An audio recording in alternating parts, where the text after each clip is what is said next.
Now, are you ready to predict the trade if the Lions are to make a trade? I am. All right. And what do you got?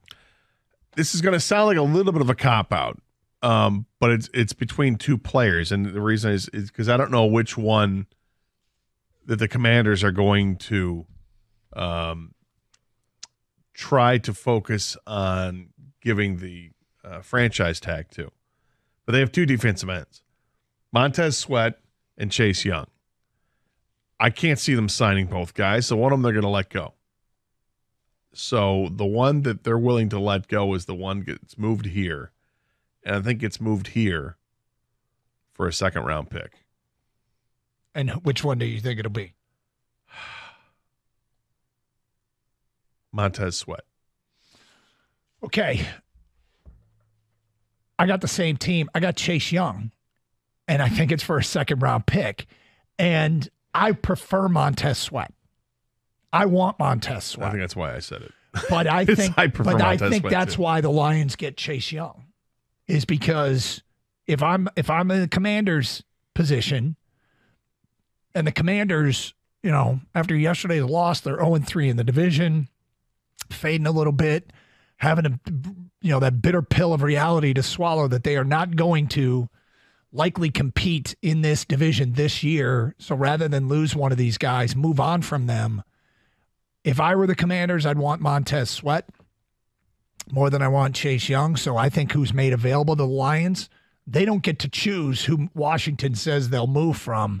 So I think Washington's going to offer up Chase Young, and I think the Lions are getting Chase Young, if I am to make a prediction. I've got the same position, different team. I got Danielle Hunter. Wow. Oh, boy. Here we go. It's the Kirk Cousins injury. Yeah. I didn't think this was possible, and then that happened, and they are completely screwed now, the Vikings. I know they've won 3 in a row, but they have no quarterback. That team was riding the back of Kirk Cousins. Even without Justin Jefferson, they were able to win games. Yep. I think the trade compensation is very similar to the TJ Hawkinson deal. Now, you've already made a deal with this GM before. Let's do it again. I think you get Danielle Hunter and like a 4th-round pick. In return, you send either a second and a third or 2/3.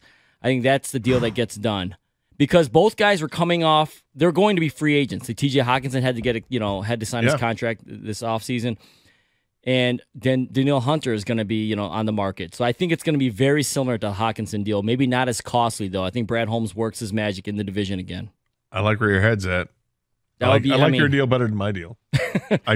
Hunter and Hutch on the edges. Oh, that'd be great. And I thought about Hunter because of the situation the Vikings are in. And I don't know. I just went with Commanders because I feel like the Commanders have several players the team's going to be inquiring about.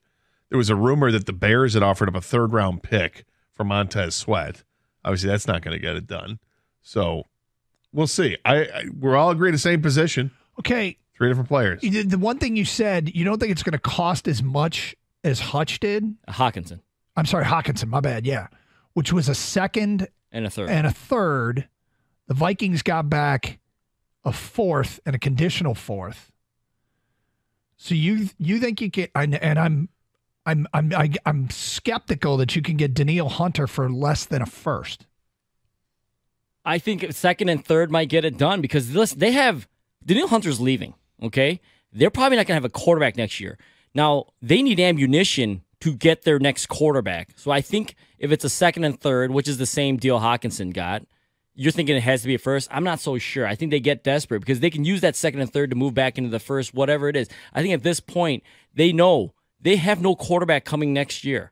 Cousins gone, and if at best he's coming off an injury, you're going to give him that much money.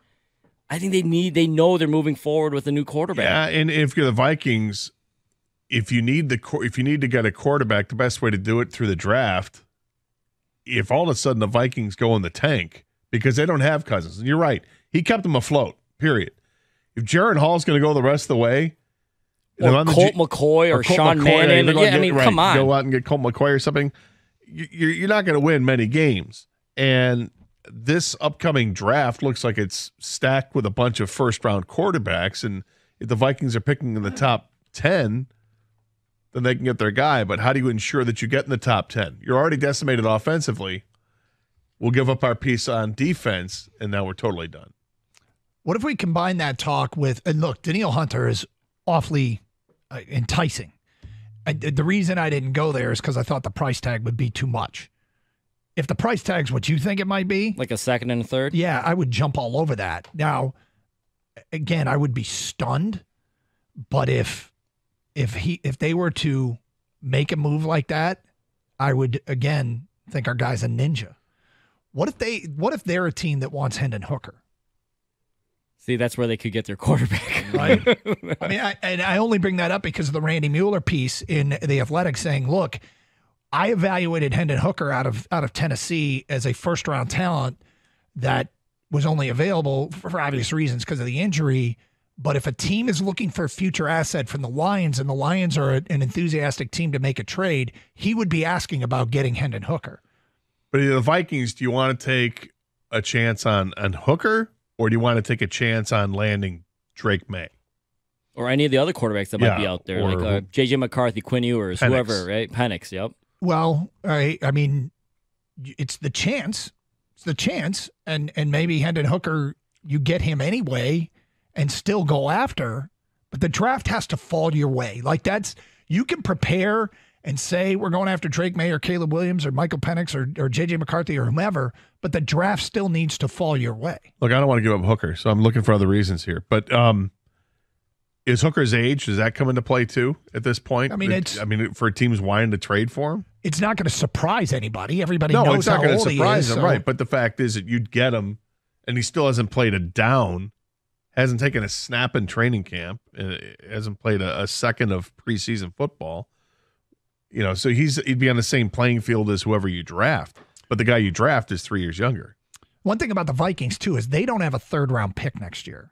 And as much as people might say, so what? It actually matters to teams. They don't want to go from, having a pick at 45 and then not having another pick until 130 or whatever it might be. Teams hate that. And so you could see, the possibility that They need picks. They got to look towards the future. And I know that price tag may seem low to some and seem low to you, Doug, but Von Miller was had for something similar. Yeah. It just depends how desperate a team gets. Every year is different. Every scenario is different. If they're like, hey, this season's going into the tank, we don't want to lose Hunter for nothing. We need draft capital. And you're right, the draft has to fall a certain way for you, Doug, but you try to control the draft as best you can. So the more assets you have, the more control you can get into the top 10 or top 5, whatever it may be. All right, 248-539-9797. Phone calls, feedback. We've kind of called the shot of who we think the Lions, if they are to make a trade, who they're going to trade for. Not what we would necessarily want them to do, but trying to piece together a deal that seems possible. Gator has gone with Montez Sweat from Washington. I've gone with Chase Young from Washington. Kang thinks they could get Daniil Hunter from Minnesota. Wow, that would be something else.